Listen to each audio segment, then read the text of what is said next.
adalah sesuatu yang tidak asing sebenarnya bagi kita, apalagi bagi daerah-daerah yang di pinggiran pantai.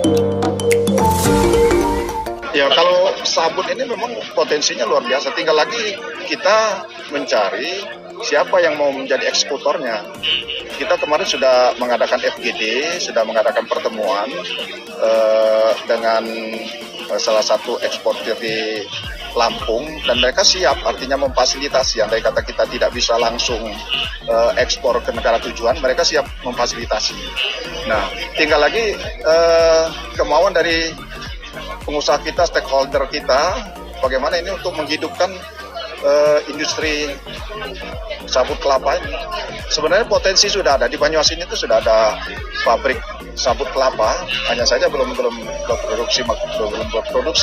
Nah, ini mungkin perlu penanganan serius dari pemerintah kabupaten kota, khususnya Kabupaten Banyuasin, supaya ini dapat segera memaksimalkan potensi yang ada ini, karena selama ini kan sabut kelapa ini dibuang menjadi sampah, dibakar menjadi masalah.